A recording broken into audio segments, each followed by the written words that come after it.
Welcome back to the lunch table, food for thought. I'm Nico Blitz. Make sure you hit that subscribe button just right down there. You can see my face on YouTube, and you can hear my voice on Apple Podcasts, SoundCloud, iHeartRadio app, and Track Life Radio.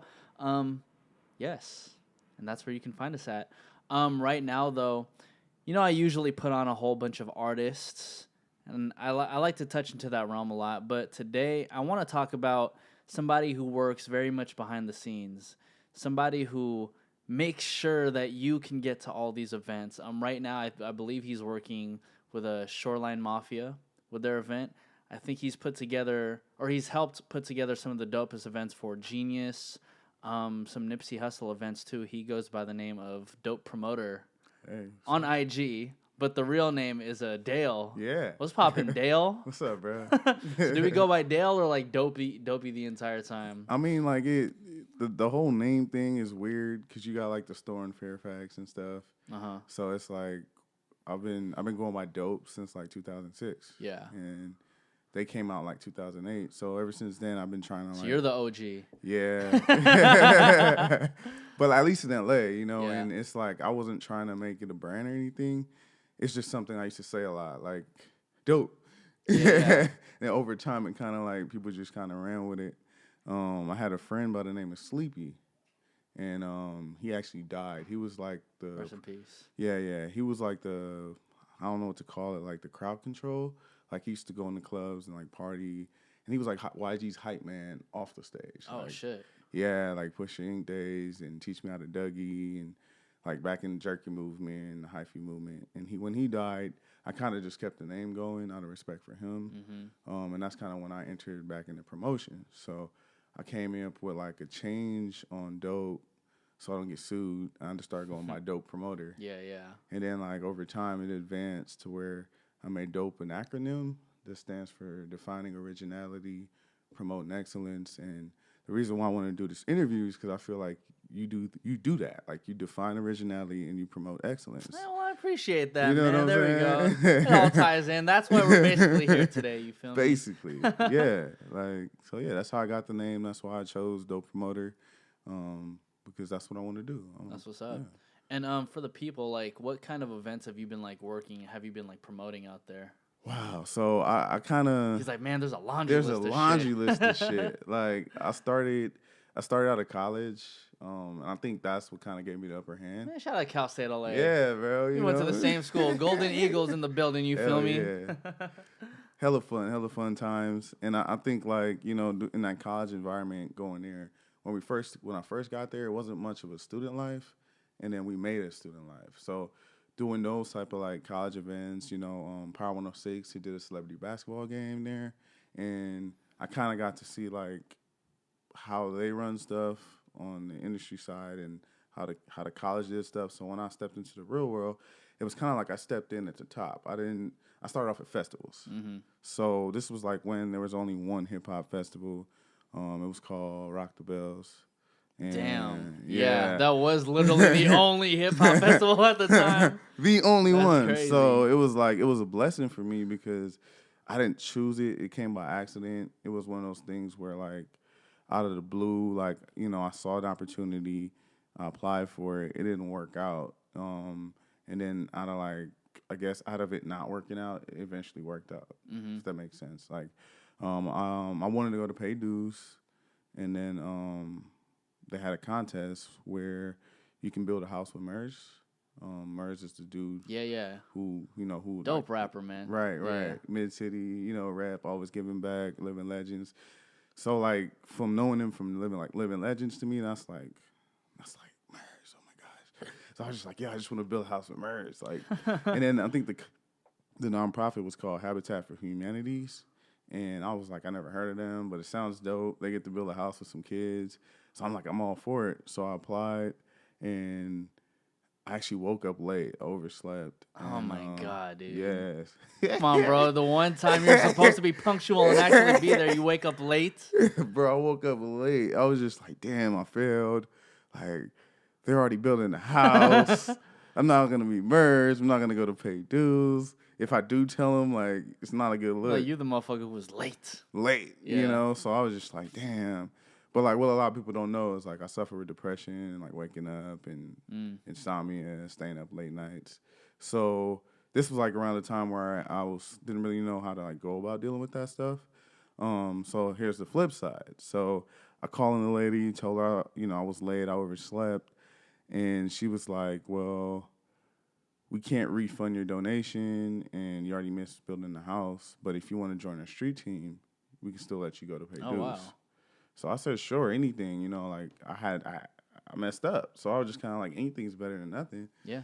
So I joined the street team, and a dude named was Jelani Kimball. And Jelani was the head coordinator for Guerrilla Union, which owned Paid Dues and Rock the Bells, Cypress Hill Smokeout, and Spring Gathering. And so after that first like trial run, the next year, the first year they paid us in tickets. The next year, they fired the whole team, and it was just me and Jelani, and they started paying us cash, bro.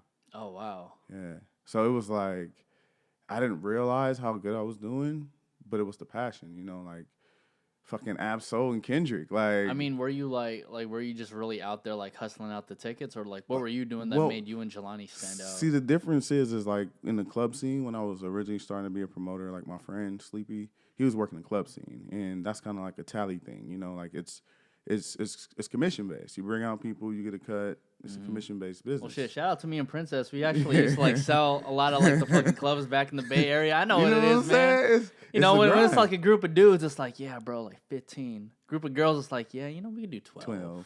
10. Yeah, and it's a commission thing, and it's like it's hard to gain support in LA, especially when your friends are active, because they don't want to go to the club every week. So it's like you have to keep track of who's on scene, who's not on scene, who has night jobs, who has day jobs.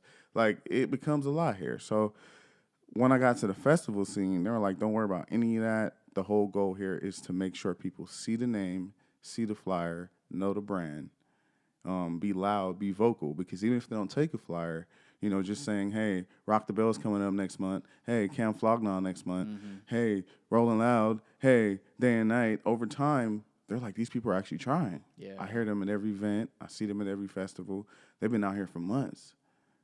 So he puts that impression in that even if I didn't take a flyer, I've been hearing about this. I've been seeing people.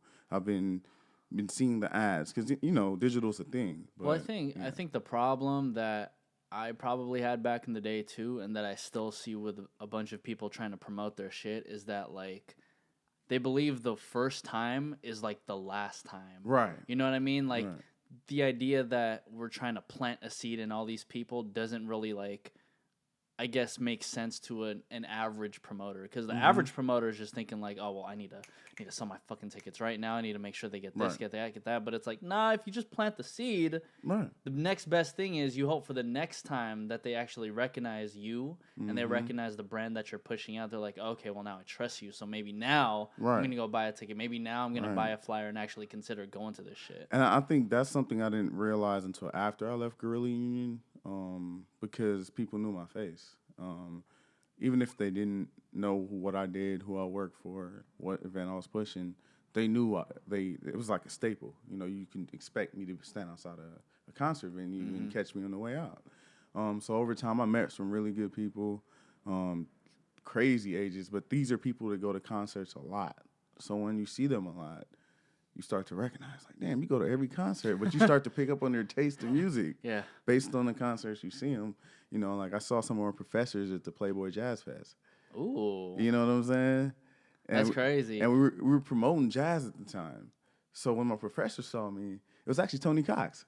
Oh, really? Yeah. See, when you said, like, I seen a professor at the Jazz, I'm like, I'm pretty sure Tony Cox. Like, right, yeah, that's tight. So it was just like, when you see Tony Cox at the Jazz Festival, you're just like, okay. And then I go to Coachella, and I see one of my sociology professors there. And then I realized, like, my professors are actually people, too.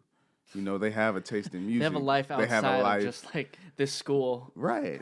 So I didn't realize what my job was doing for them because behind the scenes, you're just passing out flyers. But the more you focus in on a market and you understand how marketing works and you have a specific audience, it keeps the culture and that brand alive.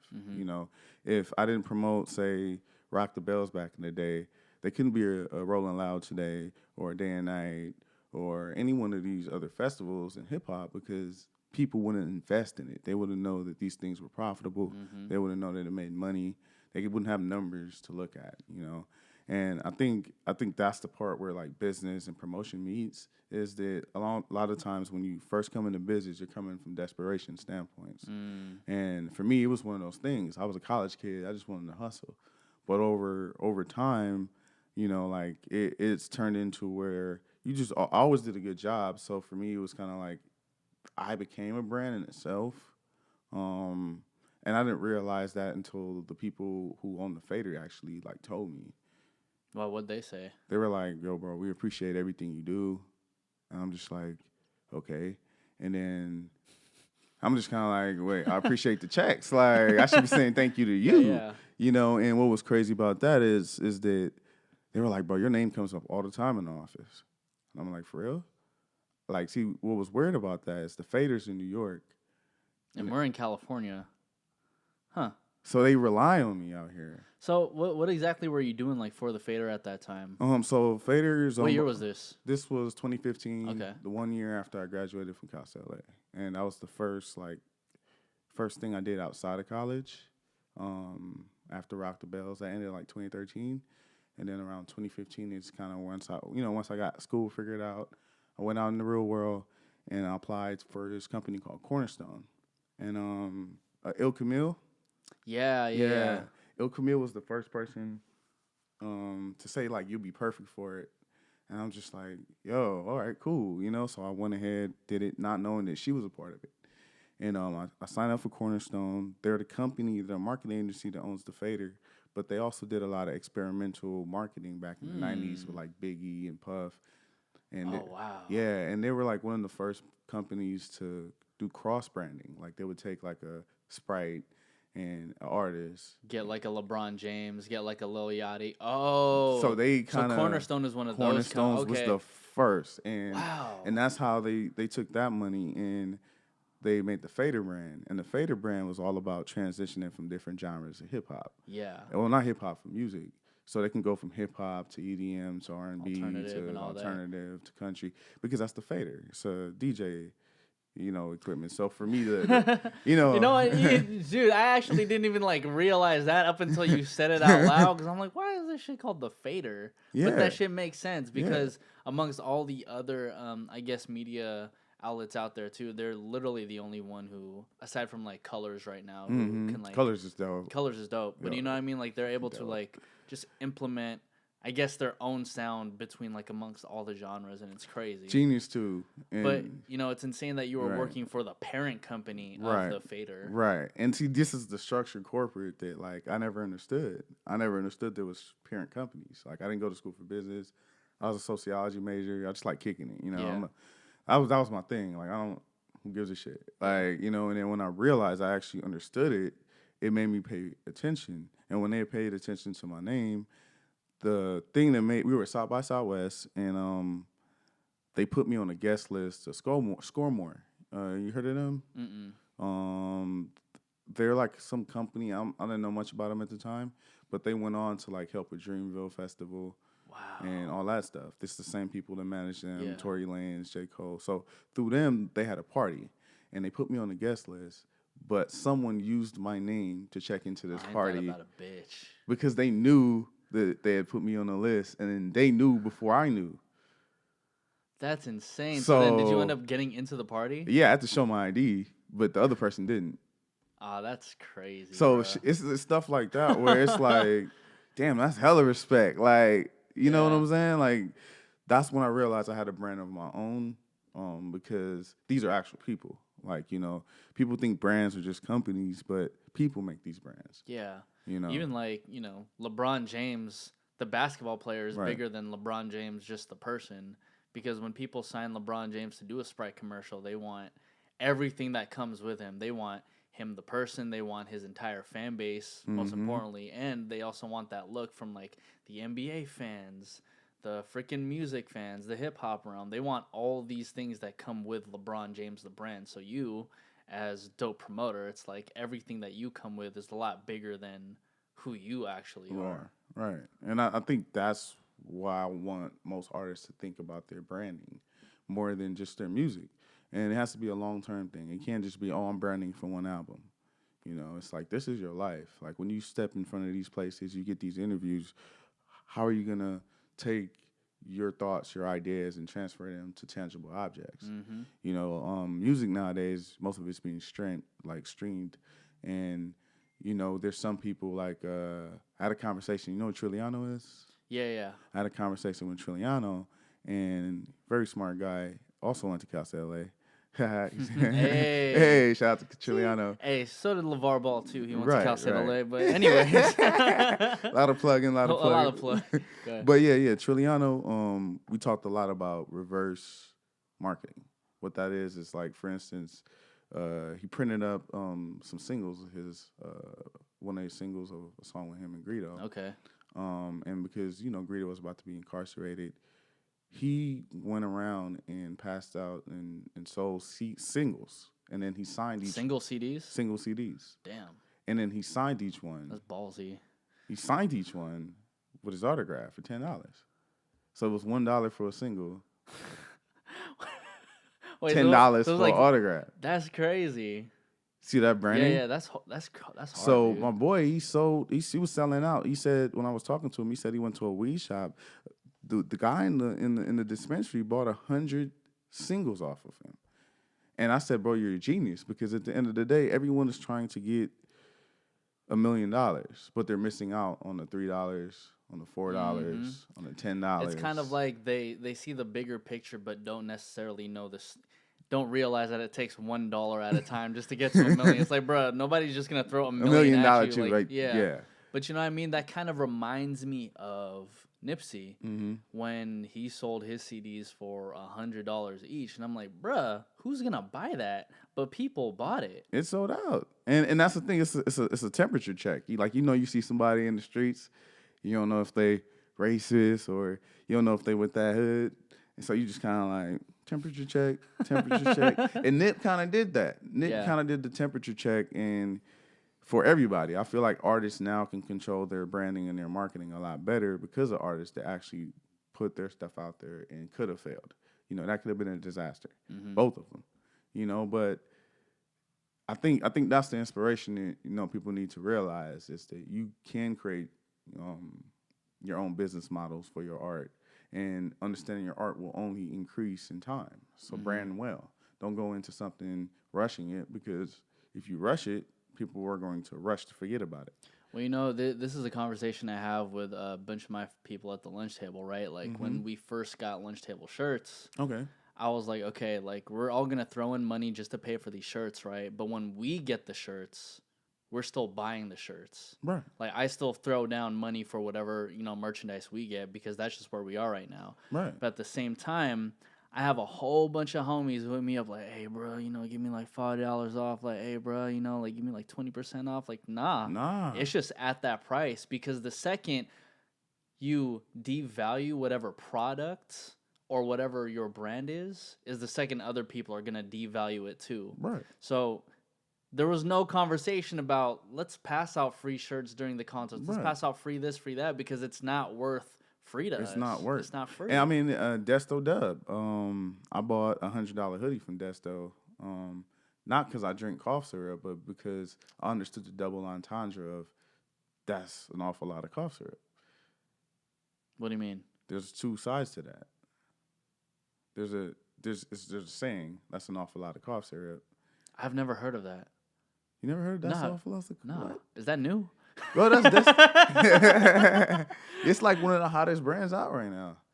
Like, yeah, man, you gotta forgive me. No, it's not a forgive thing. But like, he sold it for $100. Like, his hoodie's $100, you know, and that's an awful lot of cough syrup. So that's crazy. You know, it's like either you're saying, yo, bro, that's an awful lot of cough syrup, or you're saying that's an awful lot of cough syrup. So I understood that brand to be like money, you know, because it had two sides, and it sounded cool. So then, from your perspective, what makes a brand more, I guess, enticing for an everyday consumer? I mean, there's like levels to it. There's like a surface level of what you see, and then there's always like the gray area. You know, if you play with like the lunch table, for me, to use as an example, I don't know your brand. I've never met you guys other than like not as the group lunch table. I met you like on some other stuff, but like as the lunch table, I would have to hear collectively why you chose this as your brand because it's a collective of people. First of all, so there's stuff that we can see, and then there's stuff that we can't, and you need stories to get the stuff that we can't. That's why interviews are important. That's why podcasts are important. So for the lunch table, what I take from it is like I remember being at the lunch table. I went to Dorsey. I went to Horseman. Those were some badass schools. Growing up in LA, like in South Central. So at the lunch table, that was kind of like where we banged on the tables to make beats. Like I remember that specifically at the lunch table. We used to bang on the lunch tables, and that's where the ciphers were. So I don't know if that's your culture. Yeah, so basically, basically at the lunch table, like we weren't over here like we would freestyle just a little bit. We were all pretty whack and shit. But for me, back at my school, Archbishop Riordan High School, the lone all males high school in San Francisco, FYI. But yeah, we would all come back to the lunch table and just start talking, just shooting our shit. Share our homework, just talk about whatever was going on throughout our day because that was the only time we could all get together. And, amongst me and my friends, there was probably like a group of closer to like 15 to 20 of us. So imagine having 15 to 20 guys just come together at one time throughout the day, every day, and just shoot the shit. Actually just get to know each other like within a 30-minute, 1 hour span. I mean, that's what it is bonding. I mean, like, I know some people despise lunch and nutrition, but a lot of it came down to the food. You know what I'm saying? And it wasn't the people. I mean, like I remember the hardest thing about me checking out of Dorsey was the people. I couldn't let the people go. As people gave that school a bad rap, but this is a huge family over there. Yeah. And same for Cal State LA. Like it was like, oh, that's not the best college in the world, but you never met any of the people. Yeah, like it really wasn't the best college in the world. Right. But like I remember once I graduated, I was like, man, but hanging out with A, B, C, D, E, F, G, you know what I mean? I'm like, like that's insane. And it's something that first of all, I didn't have to pay for. I didn't have to like pay to like meet these people. I mean, I just have to pay to be at the school. But you know what I No, I get what you're saying. You know what I'm saying? Like, these are amazing people. These are amazing people. I just meant naturally. I didn't have to pay to meet these people. Right. Shout out to y'all who do that anyway. No, right. But you know what I mean? Like, no, facts. And to me, it's just like that natural gravitation towards people. And I feel like, there's something about a brand when I see it, and I'm just like, there's something about me that makes me want to watch this more and more and more. I'll use Colors, for example, right? Colors, just based off their slogan alone, is all colors, no genre. Fire. Or all genre, no colors, or something. Something Fire. like that, I'm right? dyslexic. And I'm just like, it works both. And I'm like, wow, man. And you're over here highlighting where everybody is from, right? Right. They're like this Saudi Arabian like singer, this person from like Nigeria, and I'm just like, like that is insane how you're also highlighting their culture and where they are from and why their music correlates with their sound that much more well. No, facts. I mean, my cousin was the one that put me on Colors. I was late to it. I saw Masego first Colors. That was the first Colors I watched, and it's crazy because my supervisor at Cornerstone used to manage him. So I actually met the dude, and then to watch his Colors, I was blown away because you got to understand they're performing, but they're so good, it just looks like it's rehearsed. And no, that's just like... No, yeah, sometimes I be watching their shit, and I'm like, they're just playing the song in the background. Right. You know what I mean? But it just sounds so well. It just sounds so well. They're not. Really not. And that's the amazing part. Like when you actually get behind the scenes and you see how, the smoke and mirrors, and then you also see like the real, you're like, wow. Like, like it's amazing. So I got blessed. I just want to say that. Like I'm extremely blessed to even be behind the scenes as long as I have been. And now I kind of want to take a step from doing that and share some of my experiences because it's important for people to know that, not everyone has to be in the forefront. Not everyone has to be in the spotlight, but you can still make an impact. And I think that's what it should be. Well, the artist is literally just the face to everything, right? But for instance, just last week I had Lola Romero in here. And if you guys don't know Lola Romero, she's actually the engineer for Anderson .Paak's Ventura and Oxnard. Nice. And she was there throughout the entire process of them recording, getting people in, mixed and mastered the entire thing. And I'm just like, without you, these projects wouldn't sound as perfect as they do. I'm saying all that to say, without you and the people like on your team and the people you work with, the people who are behind the scenes, like the shit like Rolling Loud, South by Southwest, even this festival we have for Real 92.3, like these type of things would not go as smoothly as they currently are operating. Mm-hmm. And it's important to give these people credit because I done missed out on tons of events. I can't really dictate my schedule in life. It's a sacrifice, And these people do the same, like they have to. I remember my conversation with when Big Boy was still over At Power. Right. And when he came to Cal State LA and Sophie, I introduced Sophie to Big Boy, and Big Boy was like, "That's it?" And I'm like, "Yeah, that's it." And he was like, "All you want is one photo?" I'm like, "Yeah." Sophie wanted a photo. That was it. He was like, "All right, cool," because I value people's time. At the end of the day, like I understand what life he's trying to live. I understand what life you live. You have to put yourself in someone else's shoes before you can judge, And a lot of people on the radio don't realize, like, they have to get to the studio in Burbank at 4 a.m. Mm-hmm. What does that like? You just leave the club at 2? No. Because I know all I know is Big Boy would be asleep by 8 or 9. You know what I'm saying? I mean, hella early, dog. Like, and so it's like I remember this one time I was like at a club with Big Boy, right? And they told me to pick him up from the back. That sounded weird. They told me to pick him up from like the back of the club. Was this big boy or like? No.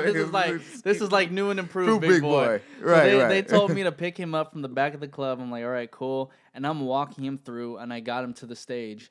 As soon as I get him to the stage, this fool's like, "Hey, bro, I need to use the restroom. Roll with me." I'm like, all right. So then we're walking through. And there's hella people just, like, trying to, like, get to him, trying to touch him and whatnot. I'm just like, oh, hell no, dude. This is going to be the worst, like, 10 minutes of my life just trying to get this man to the restroom. He takes a restroom break. As soon as he comes out, I'm thinking we're going to go directly back to the stage. But then this guy, he just stands in the dead-ass center of the crowd, just like this, waiting for people to just take photos with him. Hella people pull out their phones, and he's taking photos for a good 20 minutes. Man. And I was like, yo, how does somebody who woke up at like 4 o'clock in the morning, it's like 11 o'clock at night right now, and you're able to do all this? Right. It's nuts. I mean, like, we literally just had a full-on basketball game. He just, like, did the whole thing. And I'm like, it's 10 o'clock, knowing that he has to go work on the show. Mm-hmm. Like, that's syndicated nationwide. Like, there's levels to this. Huge levels. Huge. Like, this is like, and then about a month later, he got inducted into the Hall of Fame. So, I look at the discipline that takes, and I'm just like, wow, like, like these people are amazing. I mean, just to be dedicated to your craft, it's amazing. So everyone behind the scenes, I just want to say thank y'all, because it couldn't happen without y'all. So yeah, without the behind the scenes people, man, like this type of stuff would not be happening. But let's get more into like what you do more behind the scenes, man. Okay. So between so you said you did the fader. What was after the fader? Okay, so what I like, there's guerrilla marketing, there's brand ambassador work, there's like, consultant, like social media consultant, digital consultant. So for the fader, what I did specifically, I was a production assistant for them. So I helped them with their events here in LA. We had like a long string of just events they did. Everything from the World Surf League in Laguna Beach. They did a collaboration party with them. Will Smith pulled up. Kyle was there. Crazy. Yeah, like it's just like, helping with the production of that type of shit is just fucking amazing, bro. So then it was like, that was kind of like what I did for them, the Fader specifically. I also distributed their magazines. So how I actually got introduced to AK and Slavan is they had a listening party and DJ Charisma was spinning. So I was like, you know what? I want to get DJ Charisma in the fader, the best way to get her on the radar is to go up there and talk to her and take a photo with the Fader magazine. Because they were doing this like spotlight thing. They wanted me to go out and spotlight certain people in my community that I felt, fits their brand. They would ask me for feedback for their label, Fader label. So I was dropping names, kind of like a mini A&R type thing. And so that's how I met DJ Charisma. So it was like implanting the brand, product placement in the community and places, different stores, retail stores. We put for YG and Zayn Malik when they were on the cover. I did some guerrilla marketing, and we went around to abandoned buildings, and we put them on, pasted them on the side of abandoned buildings using wheat paste. So it's like, taking the street way of marketing and watch it go corporate has been a blessing in a sense too, because taggers used to do this for free. Now they're getting paid to somewhat vandalize. Damn. It's kind of insane when you think about it. Like, so when you talk about like the guerrilla marketing, like on abandoned buildings, right? Are you guys responsible for putting like loads and loads of posters of the same? Oh, okay, so that's you guys. Yeah, that's tight. Yeah, that shit works. I've seen a couple movies and bought a couple CDs because of that. To be honest, but see, it's the thing that people think it doesn't work, and it's because it's an old way of marketing. Before we had the internet, this was how marketing was done. You had to reach people in the real world, so it'll never be archaic because people won't. It's a struggle to get people to respect what we do because it's not easy. It really isn't easy. And it's like, even though it might seem repetitive to the normal consumer, what a normal consumer doesn't realize is that like it's actually working. Right. Because shit, I'll use you for an example, right? I think I met you like way back in the day. I can't even remember, probably at Cal State LA. And then I seen you at Camp Flog Gnaw, which I'm wearing right now. And then I think you were hitting me up on Instagram a couple times. Yeah.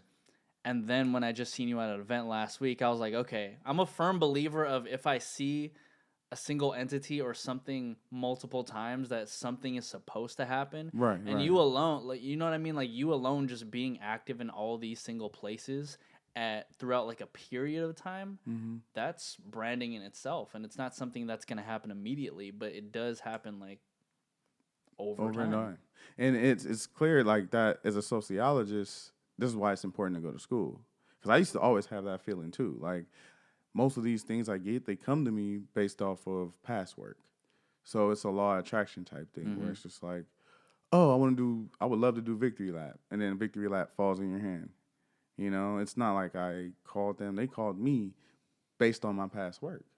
So it's based on the stuff I've been in the past, what I've done in the past. The way how we met was based off of people I knew from the past, places. Like, I was actually working for Camp Flog Gnaw. I was actually working for Golden Voice. Sorry, I wasn't working for Camp Flog Gnaw. I was working for a different department in Golden Voice, in their Latin department. I'm Belizean, Central America. So I was working on some Latin events. And that's how I was able to go to Camp Flog Gnaw, because they reached out to another department and got me free tickets. So what I'm saying all this to say that branding is very important based on your past. And when you meet people in your future, it's kind of like breadcrumbs. Those breadcrumbs eventually add up to a plate of food. You know what I'm saying? That was nicely put, my friend. That was nicely put. So, like, based on your fingerprints and the things you've touched, you can kind of, like, redirect your future based on knowing where you've been. And a lot of people have told me, like, you shouldn't be in the position you're in. You should be up here. You should be down there. And I'm just thinking, like, but I have full control of my life. I'm in the exact position I should be in. And I just want people to know that, first and foremost, is that when you try to market yourself, you have to put yourself in the right places. If you're not in the right places, you'll never actually get the right opportunities. And when I got to college, that's the right place, because that's the thinking place. That allowed me to actually come up with terms to describe what you said and what I just spoke about. And there's one term that sticks with me, and I'm going to use it in some type of branding, TM that, trademark that, 6 degrees of separation. And you said you're a firm believer if you see someone multiple times, there's a reason why. Mm-hmm. So what the 6 degrees of separation says is that since you have 6 commonalities, chances are you're going to run into each other. Yeah. And when that happens, you have 6 things you can bond upon. You like festivals, you like education, you like media, Like music. We can keep going. Yeah. There's a couple more than 6. Yeah. So if you stick to the 6 things that you like the most, chances are you're going to find someone to share 6 commonalities with you. Mm-hmm. And that's how you get a whole industry. And people want to know why these art-related industries are called industries is because these people stick to who they are and what they know. Mm-hmm. You can't be a part of the industry if you're trying to dabble with this and dabble with that and dabble with that because you won't be a staple. Yeah. I think that's definitely where passion comes in too, because Lord knows that when you're in this particular industry, like it's a whole bunch of free work up until you get the job that actually pays you. And even once you get the job that actually pays you, it's not really that much. Right. You know what I mean? And I mean, I think you can apply that with any single industry to begin with. Right. But I think it helps out a lot when you're actually passionate about it, because I think that if you are not passionate for it, there's no fucking way you're going to do free work for somebody, man. Because the things that you can learn off of free work is just endless. And I mean the pressure too. You know, it's been time where you know, if you had $15,000 on the line, now you start to feel the pressure. Mm-hmm. Where when it was free, it was kind of like, oh, this is fun. Yeah. Exactly. Yeah. That's why, like, lo and behold, whenever I do some free shit where there's like no strings attached, I'm like, cool. Yeah. I'm just relaxing. But that's where the networking comes in, you know? Yeah. I remember this one time I got invited to God, who was it? Brass Tracks. Oh, nice. They had like a concert over here a couple months ago. And basically the opener was Kemba. He's from LA. Yeah. Like and TV. You know, it wasn't on like anything. It was just like, hey, you know, pull up, just enjoy the concert. I'm like, bet. Perfect. Cool. Yeah. Perfect. I just pulled up, enjoyed as much music as I could, networked with a bunch of people. I'm like, cool. Got this shit for free. Right. I got to network for free. Right. Got to talk to people for free. Like, enjoyed some music for free. And it's the people. It's like you don't, you know, to have a whole intellectual conversation on no nonsense music is fucking hard and very special. Mm-hmm. You know, there's fans and then there's people that will sit here and dissect a 2 Chainz lyrics and make it sound like he's the 4.0 student that he is. Yeah. Yeah, but at the same time, I was like, bro, I don't want to know what 2 Chainz, man. Just like enjoy it for what it is. Yeah. That's the whole genius in 2 Chainz. There's a genius to being not that complex because it's hard for thinkers to not think. Well, you know, sometimes if we want to really go into this subject, right? Yeah. Whenever I have like battle rappers come in, or you know, people who can just like spit dope bars, like the one thing that's usually missing is their lack of enthusiasm and their lack of like passion and drive behind it. Whereas if you hear 2 Chainz, right? 2 Chainz could just go super fucking hard and you can feel every word he says. Yeah. Prime example, right? Nipsey. Right. Nipsey's not the most lyrical person. Right. You know, he wasn't the most lyrical rapper in the world. However, every single word he put out, it meant something, and you could just feel what he was saying. It was the way he said everything. And it came from the soul, it came from passion, it came from truth. Yeah. And then when you ask, you know, like there's certain stuff that he puts in his music. When people go back and listen to it, it's gonna change based on how the scenario played out. If you go back and listen to Nipsey's music, you're gonna start seeing the music different. Mm-hmm. You know, like for instance, there's a song called "Who Detached Us," and Steve Jobs is on it. Steve Jobs. That's a Nipsey song? Called "Who Detached Us." Okay. So what's that song about? Nipsey is trying to find the answer to who detached us. But when you listen to the song, he doesn't tell you the answer. Detached Us featuring Steve Jobs. That's hilarious. So it's like, to get that even cleared, how do you just get that cleared and profit off of Steve Jobs? Well, what do you know? I don't know anything. I'm just saying. I was like, you look like you know something. No. What I'm saying is obvious, bro. It's like if I would sample someone or put a song out and I made money off of it, I would either have to pay them a royalty, right? Mm-hmm. Or include them in the credits, right? So he got clearance To get fucking Steve Jobs on it. Yeah, that's insane. with his own money. Yeah. It's obvious if you understand the behind the scenes. It's fucking crazy. Yeah.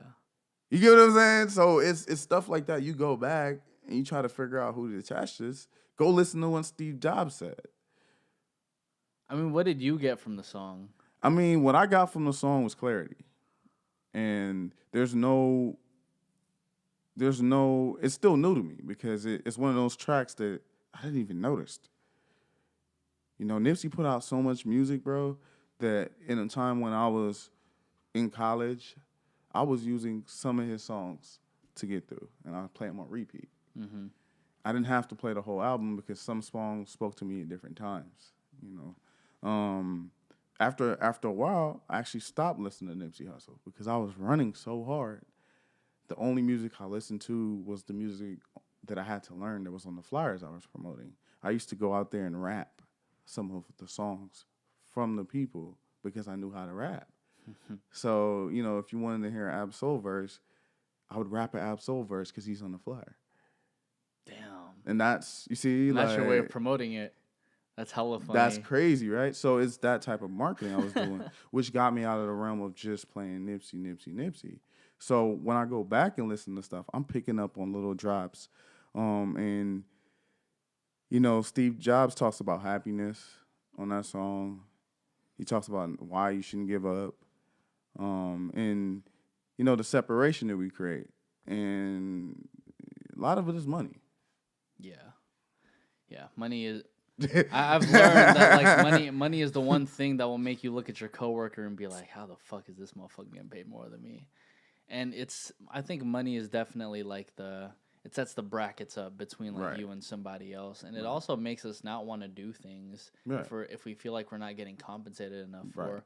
But again, it goes back to the fact like if you just love the shit, then it's like, you know, there's no need for like that type of compensation. Like, I mean, it's nice. It's nice. You know, we still have to pay rent and shit. Right, but once your rent is paid, we live. That's the thing I had to realize too. Like I said, I suffer with depression, but it's all a perspective thing.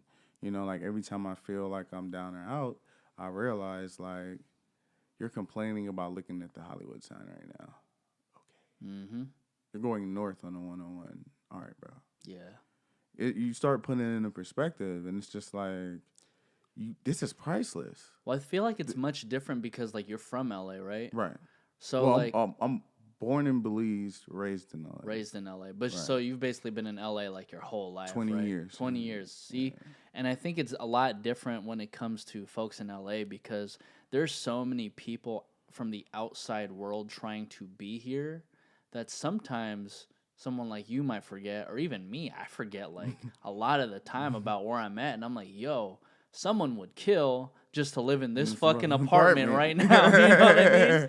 Someone would kill to just like be in this position. I'm like, yo, like, and it's a waste if you're just here and you're just like, you know, it's one thing to like live your life the way you want it to, and also live your life the way I feel like will fulfill your potential. Mm-hmm. You know, and I feel like if you're out here just going about doing all this shit and it's not going towards your potential, it's like, what are you doing? Right. I mean, the thing with potential is that's one thing I struggled with forever because people always tell me, you're not living up to your potential. You're not living up to your potential. And it just that statement alone questions if you're doing the right thing. Mm-hmm. But it's fate, you know. People have the potential to do and be anything they want, but are they in the right place for that? Do they have the right financial backing? Mm-hmm. Do they have the right structure and business plan? Have they thought it through? You know, and these logics struggle with creatives because one's the vision, that's the creative side. The next is the logic. If you can't use both, it becomes you need help. And a lot of people have pride and they don't really want help. But if you're a creative, find someone that's super logical. You know, they'll make your life easier. If they don't help you, at least talk to someone that's logical and they can help you take your creativity and say, here's your first step. Yeah. Here's your second step. Here's your third step. You know, and I think that's the distrust because that person's speaking gibberish to you. on both sides. Have you had somebody like that who's been like guiding you through? Of course. Because you basically are a fucking freelancer. Yeah. And I feel like that's the toughest situation to be in. Of course. So how I did that, there's two things I did. I got an advisory board. I just found a bunch of people that I felt that gave me good advice over the years. And every time I got stuck or something, I would just call them and ask them for either spiritual advice or, mental health advice and sometimes it became my peers, like every time I would, like Reverie, kind of similar to that Big Boy situation. I went to Rock the Bells with Reverie when she was like just starting out and people were asking for photos and she never not one time turned down a photo. Tight. Never thought about not saying, she just did it. And yes, she wanted to go watch her favorite group perform, but she's also an artist and she's performing a community service. And I respected that, so I waited. But asking her perspective, she says, I couldn't be who I am without them. I owe them that. That's true. So when she says something like that, it added a perspective directly from the source. I couldn't say, I read this in the book. I don't like reading. I spoke to this woman, and this is what she said. Mm-hmm. I couldn't be who I am without them. Yeah. So I owe them that. To me, that's loyalty, And she says those people are the people that changed her lives, that made her a better person, her fans. So I feel like that's like basically. Well, it's the idea that I don't like it when people say, like, it was me and only me. Right. You know what I mean? But, like, even when it comes down to this shit, right? Like, in this day and age, like, your fans, quote-unquote, are, like, your followers, right? Or, like, on YouTube, the amount of subscribers you have might, like, make your channel just seem that much more bigger. And what all that boils down to is the fact that, whether you are a single person being the brand as yourself, like, Dope Promoter being Dope Promoter, or you're a media company like the Lunch Table being the Lunch Table, you're not shit without all these people who are like fucking with your shit. Right. Every single person. And you're not going to get a million person in one day. No. You're going to get one person every single day. And that's the way it should. That's the way I feel that. I don't even know if there's a word for this, but I like to think of it as like slow growth marketing, whatever the fuck you want to call it. But you know what I mean? It's just like constant growth throughout time. And as long as you're not backpedaling, you're good. So I actually don't like the word slow. I call it controlled growth. Controlled growth. All right. Like I got to switch my verbiage. Yeah. And it goes with the marathon philosophy. That sprinters, there are 6 sprinters. They each got their own lane. The goal is to hit the line first. So you push it. The marathon, as many people can join as possible. Mm-hmm. There's no limit to who all runs a marathon. The goal is not to stay in your lane. The goal is to finish a marathon. Mm-hmm. The goal isn't to finish it fast. It's to finish. Mm-hmm. So this slow growth thing is not necessarily the right word because slow and growth is kind of like two opposites. So it's a controlled growth. Controlled growth. Because there's a way you want to grow. You want to grow in an organic way. If you want to grow fast, there's a way to speed that up. But once it grows too fast, you won't be able to control it. Mm-hmm. When you start seeing people who aren't of your culture rocking your brand, it might irritate you. Mm-hmm. So you have to control how fast you push your team because you might alienate your team. You have to control how fast you spend your money because you never know when it might rain in LA, which is very random. Mm-hmm. Literally. Like shout out to today. It looks like it's about to rain right now, too. You know what I'm saying? Some days, and from people like me, they don't understand what that means, is that I work outdoors. So when it rains, I don't make money. All my marketing materials turn into mush. They turn back into paper. Horrible. So for me, winters are pretty bad. As an entrepreneur, when everyone goes on vacation, they does their taxes, we pretty much suffer. And that's where other people come in. Mm-hmm. And along with my advisors, I have a team of business partners. And I think just this last tax season, I was complaining about how much money I didn't make because, I also do payroll for some of my own businesses. I never took out a loan or anything like that. All self-sufficient. So it became a point to where I had to ask my team, like I have a team of business partners, and I had to ask them for assistance.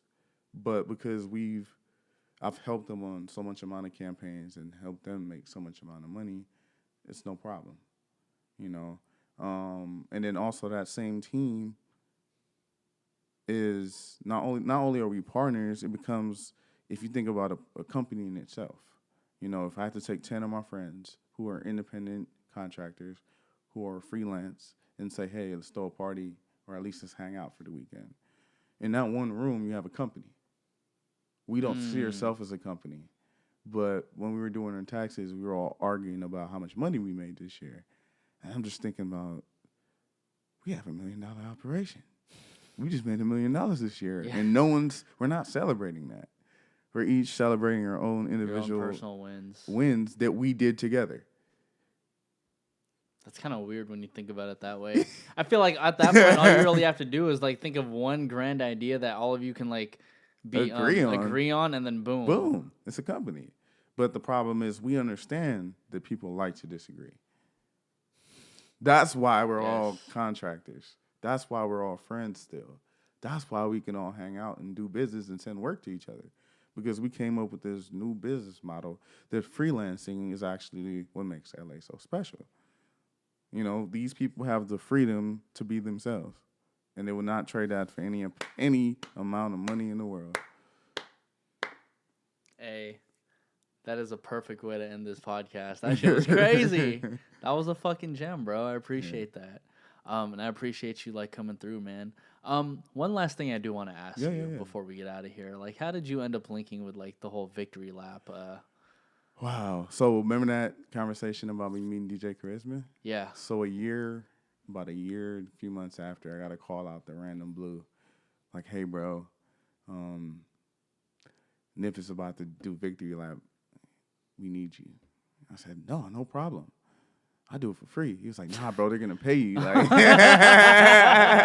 don't pull out the free card too early. Right. But, you know, it was one of those things I've been waiting 10 years for, and speaking into existence. Yeah. And it came. And that's all fate, bro. And, you know, that weekend was so special to me because it was the hardest campaign I ever did. I think it was supposed to be the easiest campaign I ever did. And I underestimated it, and it whooped my ass. And after I completed it, it held. The moment I sent in the invoice to my partner who sent it in to the label, it held. I was on Florence and Western. So for the location and everything, that's huge, at least in my eyes. I don't really, you know, people could look into it and think, but it held that day when I turned in that invoice. So on that corner right there, bro, is the corner between, for everyone that doesn't know, that's where the H-Rays and the 6-0s. That's where they meet. That's the war zone, Florence. And that's also where Rodney King incident happened. Oh, wow. So for it to hail, you know, that's special to me, you know. So that's how I got involved with it. It was God. Yeah. It was God. And I feel like that's also just one more thing you could add on your resume for the future. You know, something else that you may look forward to in the future. Because as you said before, like, every little thing that you do in the past adds on to what you can do in the future, man. Breadcrumbs. Yeah, breadcrumbs, just so you figure out what the fuck is on the plate of food, man. I'm going to use that, bro. I'm going to use that. Dopey, man. Where can everybody find you? Dope Promoter on Instagram, just straight Dope Promoter. On website, dopepromoter.net. .network, you know. That's what's up, man. This is The Lunch Table, food for thought. I'm Nico Blitz, Dope Promoter. We're out, everybody. Yay!